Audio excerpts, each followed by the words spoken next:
Jemaat GBI Mepepak yang dikasih Tuhan, kembali lagi di ibadah online KTM GBI Mepepak.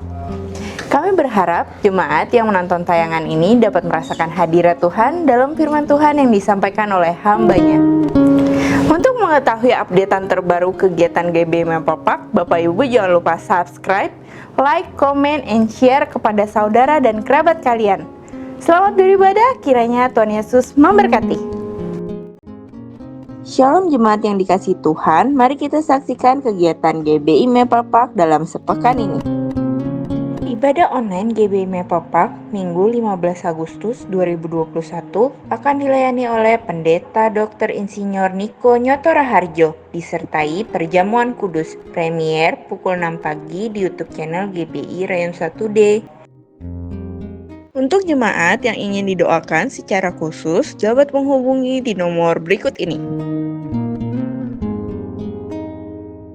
Untuk kegiatan GBI Mepepak, Bapak Ibu dapat melihat sosial media kami di slide berikut ini.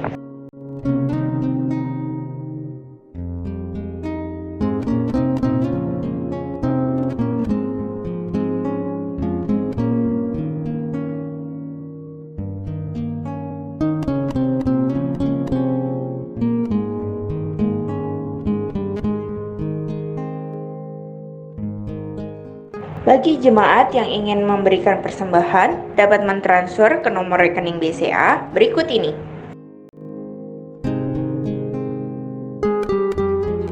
Demikianlah info news GBI Mepepak sepekan ini. Mari kita siapkan hati untuk memulai ibadah KTM pada hari ini. Tuhan Yesus memberkati. Deklarasi iman.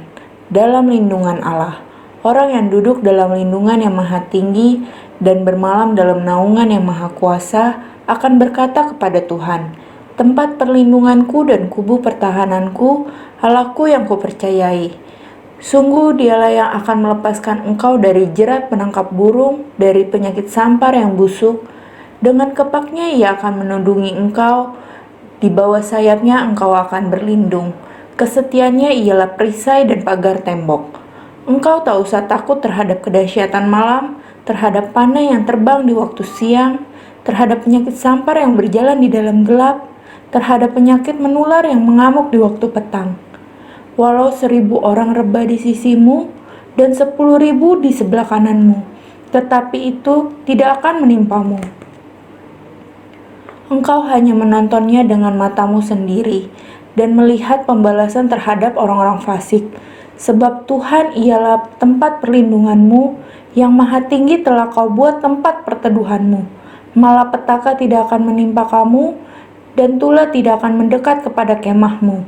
Sebab malaikat-malaikatnya akan diperintahkannya kepadamu untuk menjaga engkau di segala jalanmu.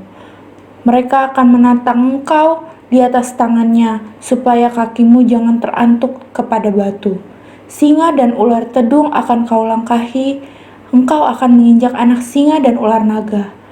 Sungguh hatinya melekat kepadaku, maka aku akan meluputkannya. Aku akan membentenginya sebab ia mengenal namaku. Bila ia berseru kepadaku, aku akan menjawab. Aku akan menyertai dia dalam kesesakan. Aku akan meluputkannya dan memuliakannya.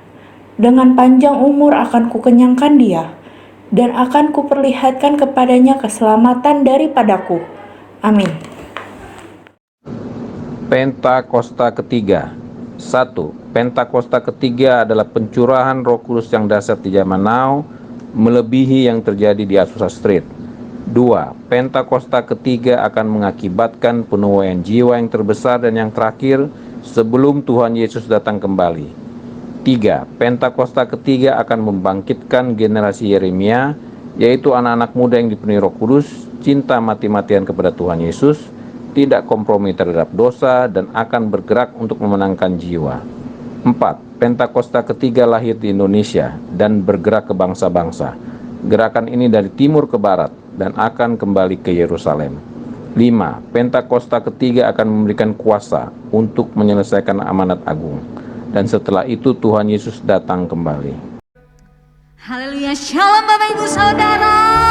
Haleluya, mari sama-sama saat ini kita mau meninggikan nama Nama Yesus, nama yang berkuasa, nama di atas segala nama. Berikan tepuk tangan yang terbaik bagi kemuliaan namanya. Haleluya. Boleh sama-sama kita tepuk tangan buat kemuliaan nama Tuhan yuk.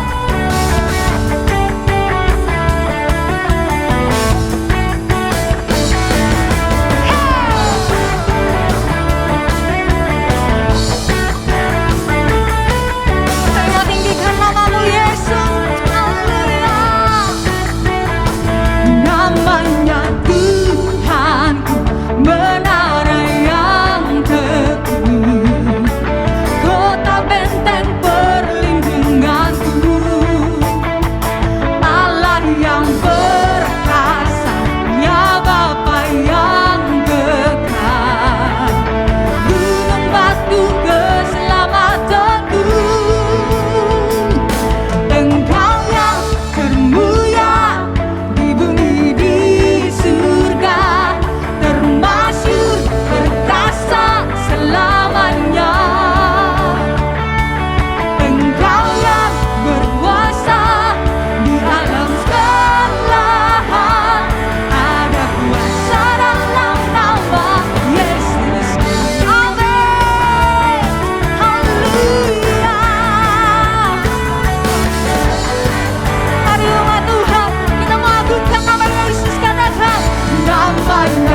Jesus, you're the cup that won't run dry.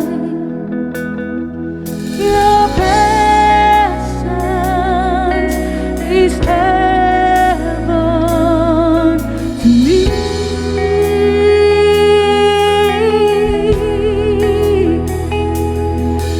Your presence is heaven to me.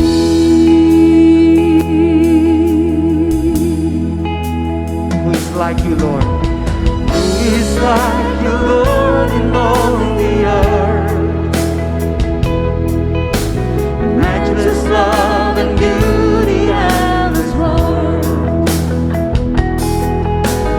Nothing in this world to satisfy. Jesus, you're the cup that won't run dry. Your presence is heaven to me.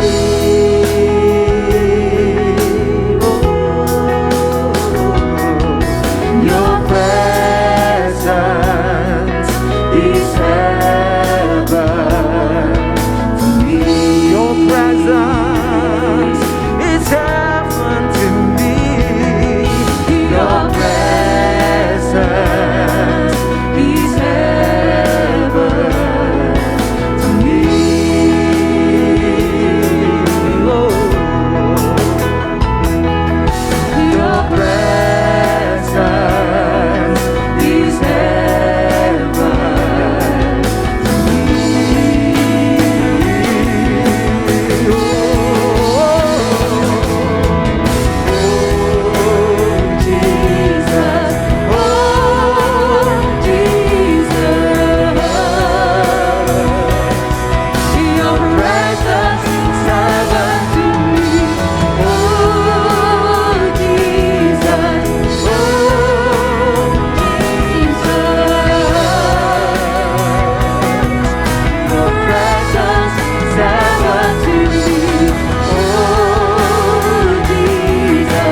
Your presence is heaven to me.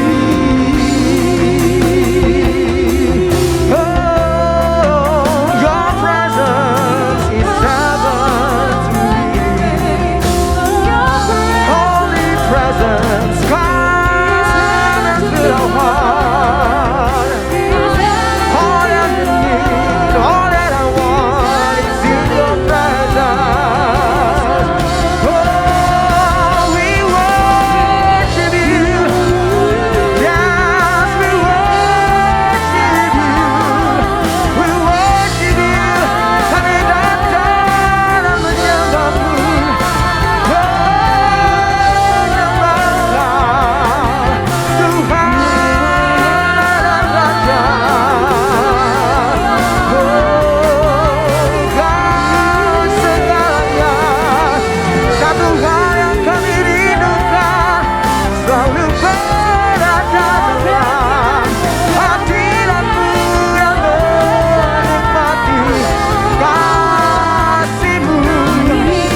glorified, be magnified your name.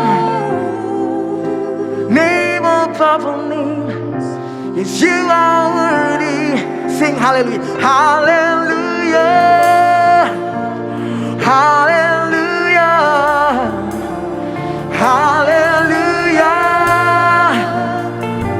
to the King of Kings. Hallelujah, hallelujah, hallelujah. We glorify your name. Hallelujah, hallelujah, hallelujah. I sing praises to your name, oh God. Hallelujah, be glorified, be magnified. Hallelujah, yes, you are worthy to be praised. Kora shakarama takaramo, urialama sandalamo yasori, urialama sandalamo yasori, kora sandalamo rene, urialama takaramo,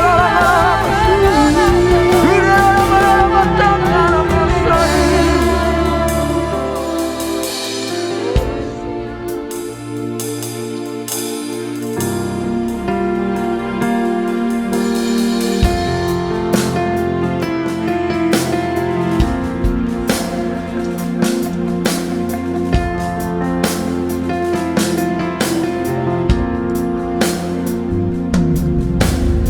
Kau mencipta hidupku,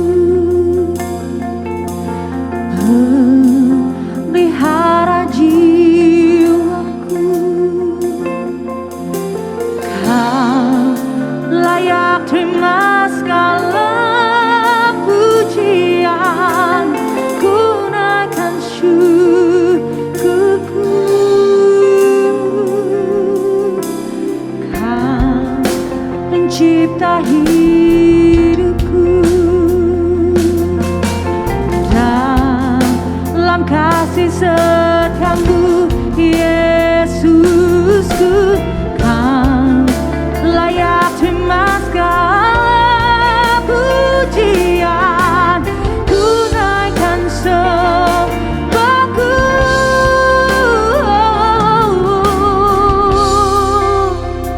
Segala pujian dan syukur bagimu,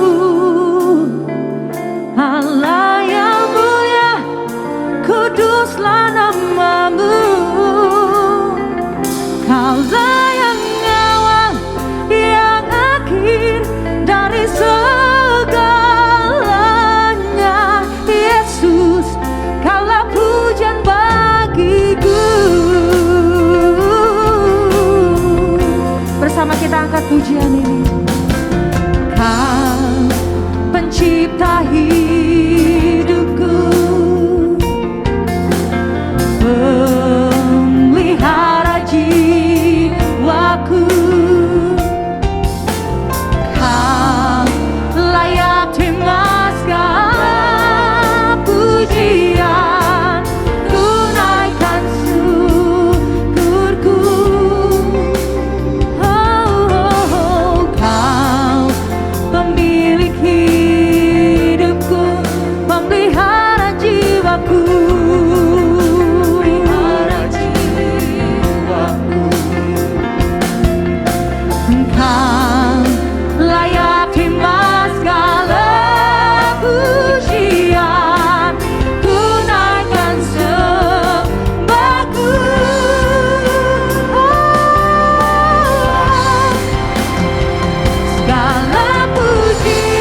Saya Pastor Jonathan Prawira, senang sekali bisa melayani Bapak dan Ibu sekalian jemaat Tuhan di GBI Maple Park yang dikasihi oleh Tuhan.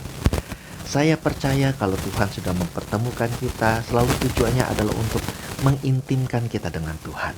Kita mengalami kasih dan kuasa Tuhan dan akhirnya membawa kemenangan dalam hidup kita.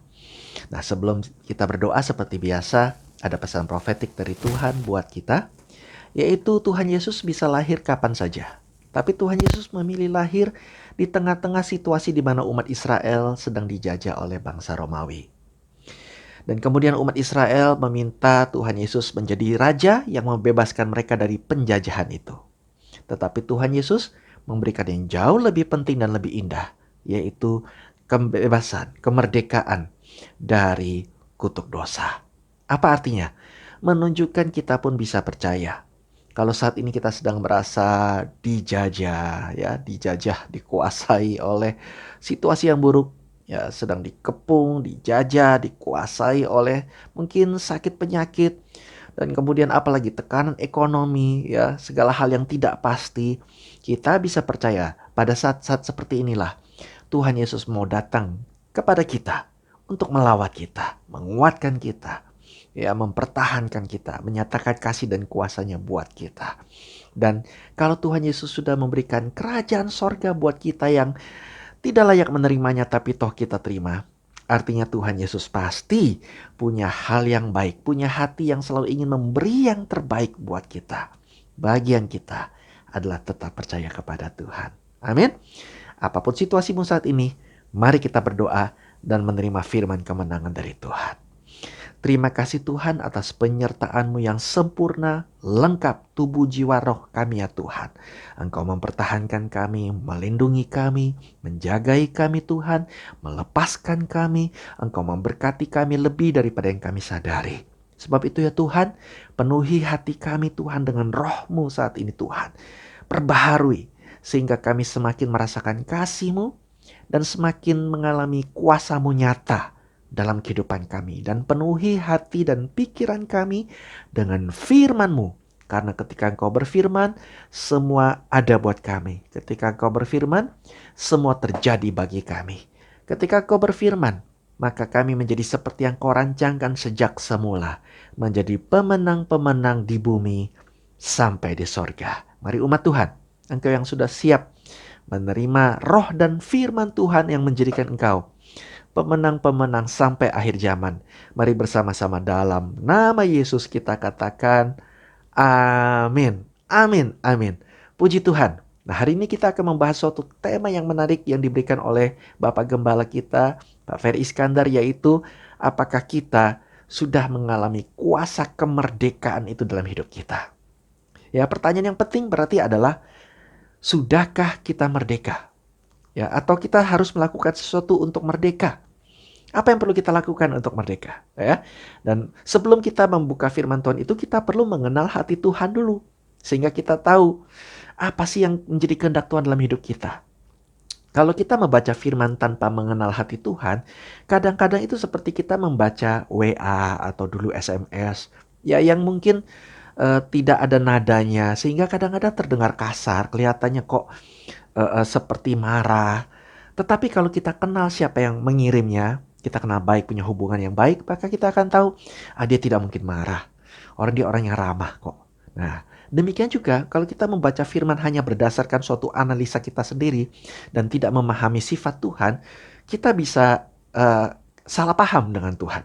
Nah, apa sih kehendak Tuhan dalam hidup kita? Saya selalu share ini bahwa Tuhan selalu mau kita menang. Dari awal zaman, Tuhan Yesus menciptakan Adam dan Hawa bukan menjadi korban, tetapi sebagai pemenang, menguasai bumi, menguasai media, menguasai pengetahuan, menguasai bidang apapun, ekonomi, ya, menjadi pemenang. Tetapi kan kenyataannya kita melihat bahwa mereka kalah, mereka menjadi korban dari iblis. Apakah Tuhan berhenti? Tidak. Tuhan tetap meneruskan hal itu di Nuh. Kita ketika melihat Nuh, kita hanya tahu perjanjian Tuhan dengan Nuh itu adalah yang sehabis air bah terjadi, adalah pelangi sehabis hujan, ya. Busur di awan seperti pelangi sehabis hujan, itulah janji setiamu Tuhan. Dan kita taunya janjinya adalah bahwa Tuhan tidak akan lagi menghukum bumi dengan air bah. Padahal itu adalah janji yang diberikan di bawah. Ya, di Kejadian ayat 9, di awal-awalnya ada janji Tuhan kepada Nuh. Yaitu apa? Meneruskan janji yang tadinya gagal dilaksanakan oleh Adam dan Hawa. Yaitu Nuh dan keturunannya, yaitu kita, akan menjadi penguasa bumi lagi. Menjadi pemenang. Bumi akan takut katanya. Ya, karena dia tahu siapa yang pemenangnya. Dan itu ya janji Tuhan kepada kita. Pemenang. Dan di dalam melakukan janjinya, Tuhan terus-menerus meneguhkan. Berkali-kali. Ya, saya ambil contoh yang agak besar, yaitu ketika umat Israel kalah. Dibuang ke Babel. Selama 70 tahun, Tuhan memberi wahyu kepada Nabi Yesaya, Yeremia, Yesaya, untuk bernubuat, menyampaikan firman Tuhan. Berita kemenangan akan terjadi. Umat Israel akan dibebaskan, dimerdekakan lagi. Walaupun situasi kelihatannya nggak mungkin, tetapi itu yang Tuhan beritakan. Dan ternyata terjadi. Ya, umat Israel kembali ke tanahnya. Dan kemudian ketika di zaman perjanjian baru, umat Israel menderita, murid-murid Tuhan Yesus menderita di bawah Kaisar Nero, Tuhan kembali memberikan wahyu. Kali ini kepada Rasul Yohanes. Ya, nama kitabnya adalah kitab Wahyu. Ya, apa isinya? Yaitu juga berita pada akhirnya, the final season, ya, bahwa pada akhirnya umat Tuhan pasti akan menang. Artinya, apapun situasi kita, mungkin kita sedang menderita, apapun penderitaan kita, hari ini pewahyuan Tuhan buat kita adalah pada akhirnya Tuhan sudah mencanangkan, menetapkan kita sebagai pemenang. Kita akan merdeka dari segala penjajahan apapun.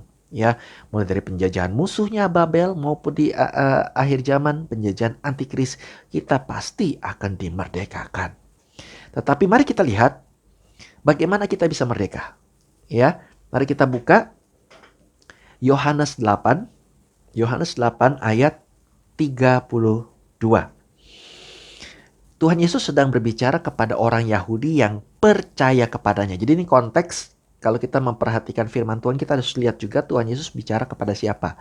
Kepada kita kah? Kepada orang-orang fasik kah? Kepada orang berdosa kah? Nah, ini Tuhan Yesus bicara kepada orang Yahudi yang percaya kepadanya. Ya, dikatakan gini. Dan kamu akan mengetahui kebenaran, dan kebenaran itu akan memerdekakan kamu. Jadi yang memerdekakan orang Yahudi, memerdekakan murid Yesus itu siapa? Kebenaran. Ya. Kebenaran itu apa? Atau lebih tepat, kebenaran itu siapa? Kalau kebenaran itu apa, kita tahu firman. Tapi kalau kebenaran itu siapa? Tuhan Yesus berkata, aku adalah jalan kebenaran. Amin. Ya kan, jadi Tuhan Yesus menegaskan bahwa dialah yang dimaksud dengan kebenaran itu. Tetapi sayangnya ya orang Yahudi masih belum mengerti waktu itu. Mereka masih pikir, kami tidak pernah dijajah siapapun. Ya, mengasuhnya menjadi budak siapapun. Kok kami dimerdekakan? Ya, kapan? Nah, jadi Tuhan Yesus jelaskan kembali. Ya, di 36 yang memerdekakan itu bukan siapapun tapi dia. Jadi apabila anak itu memerdekakan kamu, kamu pun benar-benar merdeka. Jadi adalah suatu pernyataan statement dari Tuhan bahwa yang memerdekakan kita adalah kebenaran, adalah anak itu. Tuhan Yesus yang memerdekakan kita, bukan keberhasilan kita. Karena kalau kita mengukur kemerdekaan dari usaha kita, itu yang membuat kita bingung. Kadang merdeka, kadang kejajah lagi. Ya, pada saat kita seakan-akan sudah melakukan yang baik, kita merdeka lagi. Tapi seakan-akan ketika kita jatuh dalam melakukan kesalahan, kita dijajah lagi. No. Menurut Tuhan Yesus, kita sudah merdeka. Tetapi kan ini masih akan dan apabila. Kenapa dikatakan begitu? Jadi kapan itu peristiwanya? Peristiwanya terjadi pada saat penyaliban Tuhan Yesus. Disitulah Tuhan berkata karyanya selesai, finish. Itulah yang disebut dengan akan, di situ sudah selesai. Sehingga ketika dalam penginjilan berikutnya, yaitu yang disampaikan oleh Rasul Paulus, sudah agak berbeda bunyinya. Mari kita lihat. Pertama kita buka kitab Roma. Kitab Roma 8. Roma 8 ayat 1. Hidup oleh roh, demikianlah sekarang tidak ada penghukuman bagi mereka yang ada di dalam Kristus Yesus. Ya, kita seringkali dijajah karena kita merasa, oh saya berdosa jadi saya dikuasai oleh iblis, ada penghukuman buat saya. Tapi Rasul Paulus katakan tidak ada. Kenapa? Karena roh yang memberi hidup. Siapa itu hidup? Roh yang memberi hidup. Akulah jalan dan kebenaran dan hidup. Telah, kali ini bukan akan. Telah memerdekakan kamu dalam Kristus dari hukum dosa dan hukum maut. Jadi yang ketika di Yohanes dikatakan akan, di Rasul Paulus sudah dikatakan telah. Karena memang peristiwanya Tuhan Yesus telah disalibkan, telah bangkit, telah menang. Dia menang untuk memerdekakan kita. Amin. Dan kemudian bukan cuma di sini Rasul Paulus katakan, kalau tadi kan 2 kali dikatakan, sekarang kedua kali juga ditegaskan di Galatia. Kita buka Galatia 5 ayat 1, judulnya kemerdekaan Kristen. Nah, ini kita nih. Ya, supaya kita sungguh-sungguh merdeka. Jadi tadi dikatakan benar-benar merdeka, ini sungguh-sungguh merdeka. Apa artinya? Ini tidak main-main. Ini bukan suatu janji kosong. Ini bukan suatu hal yang tanggung-tanggung atau setengah-setengah, tapi ini sungguh-sungguh. Ya, ada unsur betul-betul tidak mungkin tidak. Ya, sungguh-sungguh. Supaya kita sungguh-sungguh merdeka, Kristus telah memerdekakan kita. Karena itu berdirilah teguh dan jangan mau lagi dikenakan kuk perhambaan. Jadi tugas kita adalah sekarang itu ibarat negara yang sudah merdeka. Kita kan sering bertanya, kalau saya sudah merdeka kok ada masalah? Ya sama seperti negara yang merdeka, bukan berarti tidak ada masalah. Selalu ada masalah, serangan-serangan lagi. Yaitu ada lagi kejahatan bisa terjadi. Ya, kemudian usaha-usaha untuk merebut negara itu bisa terjadi. Tetapi apapun yang terjadi, karena kita ada dalam suatu jaminan, bukan manusia tapi Tuhan yang menjamin, maka segala usaha iblis, segala usaha apapun tidak bisa merebut kemerdekaan kita. Sebab itu yang kita perlu lakukan, berdiri teguh. Saudara yang sedang merasa terintimidasi oleh kegagalan kita, sehingga terintimidasi iblis bahwa kamu ini gak merdeka, kamu masih dijajah oleh iblis, kamu perlu pelepasan berkali-kali, kamu perlu ini, perlu itu. No, yang perlu kita lakukan, berdirilah teguh, stand firm akan status kita. Saya sudah merdeka bukan karena saya, sekalipun saya sedang jatuh dalam dosa, ya. Dan tentu kita tahu bahwa ketika Tuhan memerdekakan kita, bukannya kita langsung punya roh yang pengen melakukan dosa. Saya percaya kita punya roh yang justru tidak ingin lagi melakukan dosa. Yang namanya bertobat, pasti kita selalu menjauhi kejahatan. Kita tidak mau lagi dari hal yang dulu kita hidup dalam kejahatan karena dikuasai oleh iblis. Sekarang sudah dimerdekakan, pasti ya orang yang betul-betul merdeka itu sungguh-sungguh merdeka masih bisa melakukan kesalahan. Kenapa? Nanti saya jelaskan ya. Tetapi ketika situasi itu bukan berarti dia harus bilang, oh aku dijajah lagi, pelepasan lagi. No, sudah. Justru ketika engkau merasa tidak merdeka lagi, iblis menang. Yang perlu engkau lakukan, berdiri teguh dan tidak mau lagi dikenakan kuk perhambaan. Saudara katakan, meskipun saya salah, saya minta ampun kepada Tuhan. Sederhana. Tetapi saya merdeka. Jadi saudara ketika berhadapan dengan dosa itu bukannya sama Tuhan tuh, aduh Tuhan ampuni saya, merdekakan saya. Jangan lagi, saudara sudah merdeka, percayalah. Ya, bahwa kematian Kristus itu sempurna. Apa yang dilakukan itu perfect buat kita. Tugas kita adalah claim. Kita katakan kepada iblis, kepada roh jahat yang hendak menguasai kita, menghasut kita untuk, udahlah kamu ini bukan Kristen lah, kamu ini memang masih salah lah, udahlah kamu coba pura-pura aja jadi Kristen. Kalau kita tahu kita tidak pura-pura, lawan. Kita berkata, aku adalah pemenang. Bahkan terhadap dosa itu katakan, aku pemenang. Aku adalah orang merdeka, merdeka dari pikiran negatif. Ya, aku pemenang. Aku tidak pantas berpikiran negatif. Aku adalah pemenang. Aku tidak pantas ucapan-ucapan negatif. Saudara, jadi lawan itu. Saudara punya hak untuk menolak. ya, menolak perhambaan. Saudara tidak mau bahwa mungkin iblis berkata memang ngomonganmu kasar. Oh tidak, pemenang yang sejati ngomongnya tidak kasar. Amin. Mungkin saudara merasa saudara melakukan kebiasaan buruk, saudara mulai klaim. Mungkin iblis berkata ya memang kebiasaanmu dari kecil sudah begini, kebiasaan buruk. Sudahlah, itulah kamu, terimalah kamu apa adanya. No, kita bilang no, pemenang bukan orang yang kebiasaan buruk. Saya adalah pemenang. Amin. Yang perlu kita ulang-ulang adalah justru mengingatkan kita bahwa Tuhan sudah memerdekakan kita. Dan sebagai orang yang merdeka, bahwa kita bukan lagi orang yang seperti itu. Amin. Jadi itu yang perlu kita lakukan karena memang Tuhan sudah memerdekakan kita. Dan mungkin kita bertanya, kalau gitu kenapa saya masih diserang ya? Oh, musuh selalu ada, saudara. Sampai akhir zaman. Mari kita lihat. Ya, apapun yang sedang kita hadapi ini pada akhirnya musuh selalu ada. Kita buka kitab Wahyu. Kitab Wahyu. Wahyu ya 17 ayat 14. Kitab kemenangan itu. Lain kali kalau ada kesempatan saya akan jelaskan ya bahwa Tuhan tuh mau kita menang bahkan dari antikris. Kenapa ada pengangkatan? Karena Tuhan tidak izinkan antikris menang atas kita. Ketika antikris sampai berkuasa di bumi, maka Tuhan bilang tidak bisa. Tuhan akan mengangkat kita. Amin.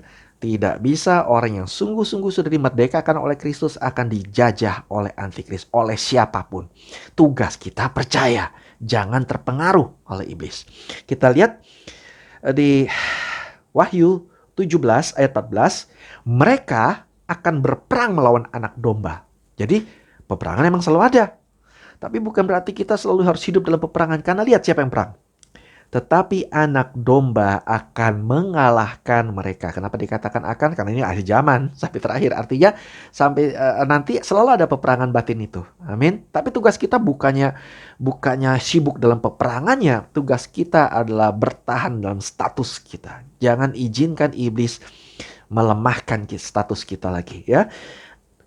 Anak domba akan mengalahkan mereka karena ia adalah Tuan di atas segala Tuan dan Raja di atas segala Raja. Dan lihat, ada yang lebih seru. Mereka bersama-sama dengan siapa itu mereka? Kita, orang yang percaya. Mereka bersama-sama dengan dia juga akan menang. Loh, yang perang siapa? Tuhan. Yang merdekakan? Tuhan. Yang kalahkan? Tuhan. Semuanya Tuhan kok yang lakukan. Bagian kita adalah dia juga akan menang, yaitu mereka yang terpanggil, yang telah dipilih. Saudara sudah terpanggil, saudara sudah dipilih, dan yang setia. Tugas kita tetap setia dalam panggilan kita sebagai orang-orang merdeka. Amin. Jadi kalau kita tahu bahwa kita sudah dimerdekakan oleh Tuhan, kita berpihak pada Tuhan, maka apapun serangannya, pada akhirnya janji Tuhan kita umat pemenang. Nah, sekarang apa saja faktor-faktor atau bidang-bidang atau aspek di mana Tuhan memenangkan kita? Mari kita lihat. Yang pertama adalah bidang rohani. Ya, bidang roh kita. Kemenangan spiritual. Itu kenapa Tuhan menyelamatkan kita. Kita tahu ya bahwa Tuhan tuh menyelamatkan kita, menebus kita, nggak main-main ketika Tuhan memerdekakan kita. Ya, tetapi mari kita lihat dari kitab Mazmur. Ya, karena kalau kitab lain saya percaya saudara juga sudah sering buka. Mari kita lihat yang ya barulah. Saya percaya saudara akan dapat pencerahan baru. Mazmur 86 ayat 13. Sebab kasih setiamu besar atas aku, dan engkau telah apa? Melepaskan nyawaku dari dunia orang mati yang paling bawah, yang menyelamatkan kita. Ya, kemenangan terbesar kita sebetulnya adalah ketika Tuhan menyelamatkan kita, memenangkan kita, memerdekakan kita dari kebinasaan dunia orang mati. Jadi kita tidak perlu lagi risau soal surga. Tuhan sudah atur, bukan kita yang berusaha Tuhan. Nah, kita fokusnya apa? Fokusnya berbuat baik saja. Ya, firman Tuhan atau hukum Taurat itu intinya mengasihi sesama. Amin. Jadi sekarang kalau kita mengasihi sesama itu bukan lagi karena perintah. Bukan lagi karena kita mengasihi Tuhan karena perintah. Namun kita tahu, karena kita sudah merdeka dari hal-hal yang jahat, Tuhan akan memberikan kasih-Nya, kuasa-Nya, supaya kita mengasihi orang lain juga. Amin. Tuhan sudah menyelamatkan kita. Jadi saudara jangan risau saya masuk surga atau enggak. Bagian kita fokus. Ayo. Kita sudah dimerdekakan oleh Tuhan. Fokus berbuat baik. Apa yang bisa kau lakukan? Fokus, apalagi mengembangkan talenta. Fokus di sana. Lakukan panggilanmu dengan setia. Amin. Bukan soal harus berhasil, bukan soal harus sempurna. Ketika pun kita gagal, kasih karunia-Nya sudah menjamin kita seperti jaring pengaman. Seperti ada akrobat kan, katanya jalan itu sempit, ke sorga sempit. Betul. Sempit seperti orang main yang akrobat sirkus di atas tali. Dan dia bisa jatuh nggak? Bisa. Tapi kalau dijatuh pun ada jaring pengaman di bawah. Itulah kasih karunia. Amin saudara. Jadi saudara bisa tenang melakukan hukum Taurat, melakukan artinya bukan hukum Tauratnya, melakukan firman mengasihi sesama bukan supaya dimerdekakan oleh Tuhan, tapi justru sebagai orang merdeka. Haleluya. Yang kedua bukan cuma soal surga, tetapi juga di bumi. Kita dibebaskan roh kita dari roh jahat, serangan-serangan iblis. Banyak orang yang suka bertanya, Pak, kalau saya diserang ini gimana? Diserang itu gimana? Ini darah Yesus atau nama Yesus, Pak? Bingung banget. Nah, mari kita lihat ya dari kitab Mazmur deh. Karena menarik sekali kitab Mazmur ini walaupun dia perjanjian lama tetapi dia mengenal Tuhan Yesus sekali. Mazmur 97. Mazmur 97 ayat 10. Hai orang-orang yang mengasihi Tuhan, bencilah kejahatan. Pasti. Ya, orang-orang yang sudah merasa ditebus, dimerdekakan dengan harga yang mahal.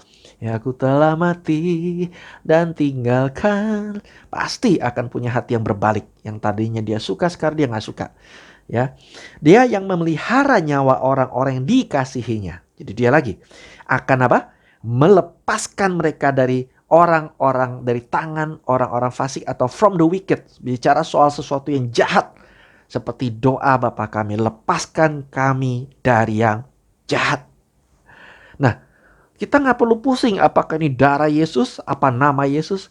Pokoknya ketika iblis melihat Yesus kita tinggikan, ya ada beserta dengan kita, dia sudah takut. Di perjanjian lama, iblis ketika mau nyerang Ayub, harus minta izin kepada Tuhan. Karena Tuhan yang memelihara, memagari. Ya. Di perjanjian baru, ketika iblis mau menyerang, baru Tuhan Yesus muncul, belum ngomong. Baru muncul, iblis sudah ketakutan. Itulah orang merdeka, saudaraku. Saudara dan saya di status merdeka itu begitu. Iblis takut karena Tuhan yang memelihara kita. Amin. Mulai sekarang saudara merdeka dari ketakutan itu. Serangan-serangan. Saudara merasa nggak bisa tidur, dari serangan roh jahat. Jawaban saya sederhana. Berilah teguh. Percayalah Tuhan sudah membebaskan saudara. Ya, saudara tinggal berkata, Tuhan sudah lepaskan aku dari yang jahat. Beres. Amin, saudara. Ya, saudara, saya percaya saudara sedang mengalami kelepasan dari setiap ketakutan akan serangan roh jahat. Ya, bukan serangannya sebetulnya, ketakutannya itu yang bikin kita ribet, ya kan? Jadi kita pengen didoakan terus, kok rasanya ada setan ngikutin saya. Sudahlah, itu bukan bagian kita. Itu cerita untuk orang-orang yang belum percaya. Orang yang sudah percaya seperti kata Daud, 1000 malaikat, ya, mengepung dia. Lebih banyak tentara Allah yang melindungi kita. Ini enggak bujangnya Elisa. Ketika bujang Elisa melihat, kelihatannya, banyak musuh. Tetapi ketika mata rohani terbuka, lebih banyak bala tentara Allah menyertai kita. Amin. Jadi jangan lagi kita terikat, terbelenggu kuk perhambaan oleh istilahnya, iblis, serangan roh jahat. Itu sudah ditaruh di bawah kaki Yesus. Amin. Dan kemudian sekarang bicara soal jiwani, kemerdekaan jiwa, emosional. Bukan cuma roh kita yang perlu dimerdekakan Tuhan, jiwa juga. Ya, karena iblis nggak bisa merasuki roh kita, dia bisa menghasut kita. Kenapa Adam dan Hawa tidak dirasuki waktu itu? Ada kemuliaan Tuhan yang belum hilang. Jadi iblis selalu membujuk, menghasut supaya pemikirannya. Nah itu, ini jiwa. Ya, sehingga Hawa jadi nggak percaya sama Tuhan. Adam jadi jauh dari Tuhan. Itu karena bujukan atau intimidasi atau hasutan iblis, ya. Jadi demikian juga iblis selalu berusaha membuat kita takut. Itu kenapa Yesus berkata, jangan takut. Iblis bikin kita stres sehingga Yesus berkata, tenang. Amin. Dan kemudian iblis tuh bikin kita sedih, berduka akan banyak hal, ya. Tapi Tuhan berkata, berbahagialah. Kemudian iblis selalu mau membuat kita depresi, ya, murung, ya, seakan-akan suram, pesimis begitu. Tapi Tuhan kita bersukacita. ya. Dan kemudian kecemasan. Rasanya kok cemas itu lebih dari anxiety, itu lebih dari sekedar khawatir sebetulnya. Ini bicara soal betul-betul saraf kita terganggu. Ya, tetapi Tuhan berkata damai sejahtera. Kenapa? Karena Tuhan tahu kalau pikiran kita tidak ditenangkan oleh Tuhan, ya, tidak didamaikan dengan Tuhan, iblis bisa menyerang. Nah, kita buka Mazmur 55. Waktu saya hampir habis. Wah, puji Tuhan. Tetapi saya coba full semua. Mazmur 55 ayat 23. Bagaimana caranya? Serahkan khawatirmu kepada Tuhan, maka Ia akan memelihara engkau. Tidak untuk selama-lamanya dibiarkan orang benar itu goyah. Amin. Ini ayat yang penting saudara perlu pegang. Apapun yang menjadi serangan iblis, saudara jangan hadapi. Lempar ke Tuhan. Ingatkan akan salib. Oh, iblis bikin kita takut. Ingat salib Tuhan. Amin. Ya, jadi kalau bicara soal memikul salib itu bukan selalu bicara soal penderitaan. Memikul salib itu bawa salib itu kemana-mana. Sehingga ketika iblis membuat kita sedang stres, ingatkan, bawa itu ke Tuhan. Ingatkan akan salib. Wah, iblis mati gaya, saudara. Segala yang jahat akan mati gaya. Karena Tuhan sudah memerdekakan kita. Amin. Jadi itu maksudnya. Kalau saudara mengerti ini, maka saudara tidak akan terintimidasi oleh kekhawatiran apapun. Serahkan ke Tuhan. Jangan handle sendiri. Juga bukan seolah-olah pura-pura tidak khawatir. Menganggap kalau saya khawatir itu dosa. Tuhan bilang kita jangan. Ketika Tuhan berkata jangan itu bukan artinya gak boleh ya kamu dosa. Bukan. Sebetulnya artinya aku tidak mau kamu begitu. Aku tidak mau kamu khawatir. Amin. Ketika Tuhan berkata jangan mencuri, bukan cuma bilang gak boleh curi, kalau enggak aku hukum kamu, bukan itu. Tapi Tuhan bilang jangan, itu artinya aku tidak mau kamu mencuri. Kenapa? Karena aku bisa berkati engkau lebih dari itu kok. Nangkap ya? Jadi Tuhan bilang aku tidak mau kamu khawatir, aku memelihara kamu kok. Serahkan semua padaku. Semua yang letih lesu dalam beban berat, aku akan berikan kelegaan kepadamu. Amin. Hati yang merdeka, ya, lega.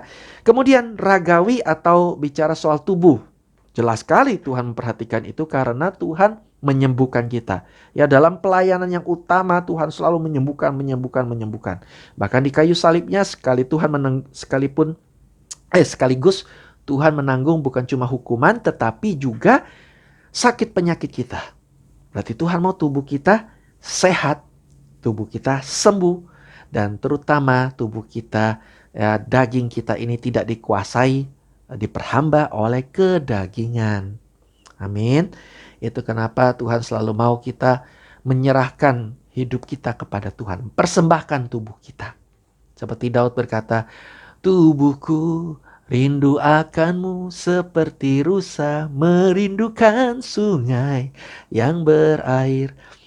Daud tahu tubuh kita ini adalah memang cenderung dipakai iblis tapi juga bisa dipakai oleh Tuhan. Jadi jangan musuhi. Orang suka bilang peperangan terbesar mengalahkan diri sendiri. Bukan itulah. Buat saya gini loh. Justru yuk ajak tubuh kita kompak. Caranya persembahkan tubuh kita kepada Tuhan. Tuhan, ini tangan saya, ini tubuh saya, Tuhan pakai untuk kemuliaan. Ya, ketika Tuhan minta kita persembahkan itu bukan seakan-akan tidak boleh lakukan sesuatu, tidak boleh ada dosa. Justru Tuhan minta kita mempersembahkan tubuhnya supaya Tuhan bisa terus pegang tubuh kita, dipakai untuk memuliakan Tuhan. Amin. Oke, kita lanjut. Yang terakhir dan terpenting juga yaitu kemerdekaan dalam soal material. Nah, kadang-kadang kan ini debat. Tuhan mau kita miskin atau kaya? Ayo. Buat saya sederhana, kalau kita kenal Tuhan, Bapak kita tahu Bapak kita mau kita miskin atau kaya. Bapak kita mau kita sehat atau sakit. Gampang kan? Nah, jadi kita buka firman Tuhan dulu. Mazmur 21 ayat 5. Mazmur 21 ayat 5. Oke.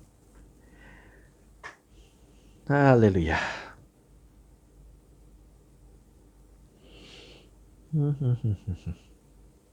Oke, ayat 3 dulu deh. Kita baca ya. Ini digital 3. Kalau saudara yang manual 4. Sebab engkau menyambut dia dengan berkat melimpah. Setiap kali Tuhan mau menyambut kita, Tuhan itu menyambut dengan berkat melimpah. Amin. Jadi bukan hanya bicara soal rohani tapi juga jasmani. Mari kita lihat dikatakan engkau menaruh mahkota dari emas tua di atas kepalanya. Ya, ini bukan bicara soal rohani.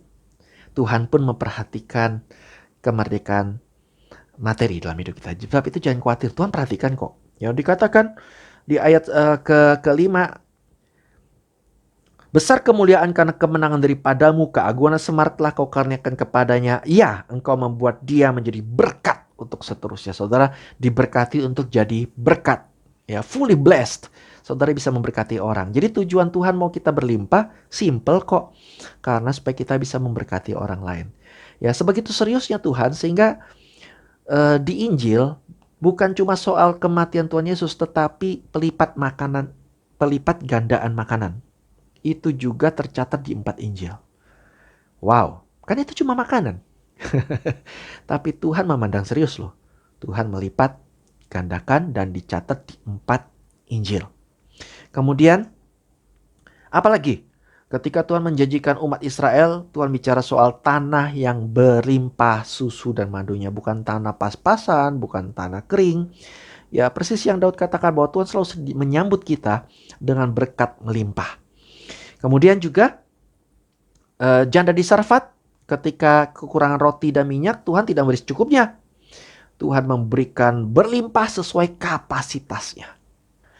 Ya, kemudian kalau bicara keluar dari Mesir, umat Israel yang sudah 400 tahun dalam keadaan porak-poranda miskin, tetapi Tuhan tidak membiarkannya keluar dengan tangan hampa. Tuhan memberkati mereka dengan emas. Untuk apa emas ya? Beli apa di padang gurun? Tapi itu sebagai tanda bahwa Tuhan memperhatikan sisi materi kita supaya kita jadi berkat. Ya, perkara kita menggunakannya tentu ya seperti Salomo. Tuhan tahu nggak Salomo bakal jatuh dalam dosa? Pasti tahu. Menyembah berhala? Pasti tahu. Kenapa Tuhan tetap memberikan Salomo kekayaan? Karena bukan soal itunya. Ya, bukan soal kita nggak boleh kaya karena kita akan berdosa. Bukan begitu, orang miskin juga bisa berdosa. Tetapi Tuhan mau memberikan kita kekayaan. Tuhan memperhatikan sisi berkat materi ini supaya kita bisa jadi berkat buat orang lain. Amin. Tuhan tidak mau kita serakah. Tuhan tidak mau kita juga karena berkekurangan. Ya, Tuhan tidak mau kita menjadi orang yang menyusahkan orang lain. Itu sifat-sifat negatif perhambaan. Tetapi Tuhan justru mau menunjukkan dia Tuhan Yahweh Jireh. Yehovah Jireh, Allah yang mencukupi segalanya. Dan kemudian apalagi buktinya? Sederhana. Yesus punya bendahara. Jadi untuk apa? Untuk supaya bisa menolong orang lain dengan harta juga. Jadi saudara jangan pernah khawatir tentang kemerdekaan ini. Tuhan mau memerdekakan kita full dari dalam roh kita dulu. Setelah rohnya benar keluar ke jiwa kita, hati dan pikiran tenang ya, menjadi benar juga. Dan kemudian kita lakukan hal yang benar, ya mengembangkan talenta dengan benar, bekerja dengan benar, berusaha dengan benar. Nanti berkat yang benar juga Tuhan berikan. Jadi semua adalah satu paket kemerdekaan yang telah Tuhan sediakan buat kita. Firman Tuhan terakhir, kita buka Wahyu 3 ayat 11. Wahyu 3:11, karena supaya kalau iblis masih katakan ya masih gangguin kita. Nah ini resepnya saudaraku. Ya, resep firman Tuhan. Wahyu 3 ayat 11, Tuhan berkata apa? Aku datang segera. Ya, ketika kita ada masalah dia pasti datang segera. Peganglah apa yang ada padamu. Amin. Kenapa? Supaya tidak ada orang yang merebut mahkotamu. Kenapa Tuhan berkata merebut mahkota? Artinya mahkota itu sudah ada pada kita. Amin. Segala kemenangan itu, mahkota kemenangan sudah Tuhan lakukan dan kita yang dapat mahkotanya. Tugas kita setia jaga mahkota. Jangan izinkan kemerdekaan pikiranmu, kemerdekaan hatimu, kemerdekaan hidupmu dirampas atau dirampok atau dicuri oleh iblis. Karena dia hanya mencuri apa yang telah Tuhan berikan kepada kita. Saya percaya malam hari ini segala yang sudah dirampok oleh iblis Tuhan kembalikan lagi. Karena kita mulai dengan kepercayaan yang benar. Saya sudah merdeka. Tuhan sudah merdekakan saya, artinya tidak ada satu pun yang berhak ya merampas kebahagiaan saya. berhak merampas sukacita saya, berhak merampas kesehatan tubuh saya, ya, yang berhak merampas berkat saya. Kalaupun Tuhan izinkan itu terjadi, artinya pasti Tuhan punya hal yang lebih baik buat kita. Amin. Karena Tuhan kita adalah Tuhan yang mau kita merdeka, full. Sebab itu, saudara, saya berdoa malam hari ini, saudara pun mengalami kemerdekaan. Kita berdoa. Terima kasih Tuhan, hamba-Mu cuma berdoa bahwa firman ini nyata dalam hidup umat-Mu. Kemerdekaan sesungguhnya terjadi. Sungguh-sungguh benar-benar merdeka. Kami tidak ragu-ragu lagi. Kami akan berjalan dalam kemerdekaan. Mengisi kemerdekaan kami dengan hikmat-Mu. Sehingga kami membangun Tuhan. Membangun keintiman. Membangun hubungan. Membangun segala yang baik Tuhan. Ya, membangun talenta kami, bahkan bisa membangun suatu kerajaan sorga di bumi ini Tuhan, untuk kemuliaan-Mu, menolong orang lain, menjadi berkat buat orang lain, merdeka dari segala perhambaan dalam nama Yesus. Mari saudara yang diberkati firman Tuhan hari ini, saudara kita meteraikan dengan Roh Kudus. Iblis tidak bisa mencurinya, dunia tidak bisa merusaknya. Akan bertumbuh, berbuah 30, 60, 100 kali lipat ganda, seperti pohon yang ditanam di tepi air.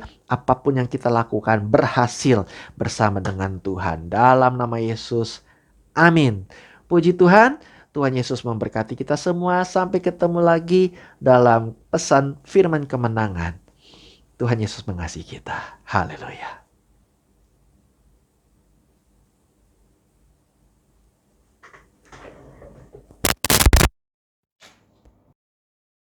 Gembala GBI Maple Park dan seluruh pengerja mengucapkan terima kasih atas pelayanan hambanya pada ibadah KTM hari ini. Kiranya Tuhan Yesus memberkati.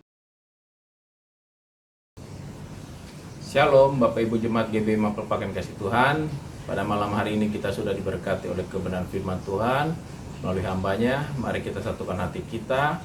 Kita akan menerima berkat Tuhan. Kiranya berkat yang berlimpah-limpah, damai sejahtera, sukacita, kebahagiaan, kesehatan, bahkan perlindungan yang sempurna dari Allah Bapa di surga, dalam anaknya yang tunggal Tuhan Yesus Kristus, dan di dalam persekutuan yang manis senantiasa bersama Allah Kudus, menyertai Bapak Ibu sekalian, mulai malam hari ini bahkan sampai selama-lamanya, sampai Tuhan Yesus datang yang kedua kali menyebut kita di awan-awan yang permai. Mari kita yang percaya dan berkati Tuhan bersama-sama katakan, amin. Tuhan Yesus memberkati Bapak Ibu.